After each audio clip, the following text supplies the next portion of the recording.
எப்படி தலை சீவுறேன் அப்படிங்கறத பத்தி தான் சொல்ல போறேன். இன்னைக்கு வந்து நான் எடுத்து பின்ன போறேன். அதனால தலையெல்லாம் நல்லா சீவி சிக்கு எடுத்தாச்சு. சிக்கு எடுத்து வச்சுட்டு அதுக்கப்புறம் என்ன பண்ண போறேன் அப்படின்னா, நல்லா தலையை கைகளால தொட்டு பார்த்துக்கிறேன். தொட்டு பார்த்துட்டு சென்டர் பாயிண்ட்ல இருந்து சீவி அப்படியே முடியை எடுத்து சேர்த்து பிடிச்சி முன்னாடிலாம் நல்லா இருக்கா அப்படிங்கறத சீவி கிளிப்பு போட்டாச்சு. கிளிப்பு போட்டுட்டு அதுக்கப்புறம் நல்லா கீழையும் சீவிக்கிறேன். சீவி முடியை கையில எடுத்துட்டு 3 கால்களா பிரிச்சு ஜடை பின்னி முடி எடுத்து முன்னாடி போட்டாச்சு. பின்னாடி வந்து என்னோட கணவர் நின்றுகிட்டு இருக்காரு. அவர் வந்து உதவி செய்யறதுக்கெல்லாம் இல்லை, சும்மா சீனை போடுறதுக்காக நின்றுட்டு இருக்காரு.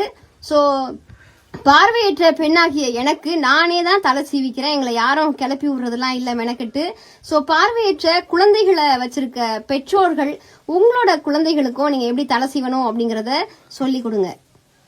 முக்கியமாக பார்வை அப்படிங்கிறது ஒரு முக்கியமான ஒன்று தான். ஆனால் பார்வையற்றோருக்கு பார்வையை காட்டிலும் தொடுதல் தான் முக்கியமானது.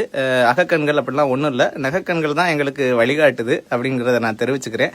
எனவே தொட்டு பார்ப்பதன் மூலமே நாங்கள் அனைத்து விஷயங்களையும் செய்கிறோம். இது மாதிரி பார்வையற்றோர்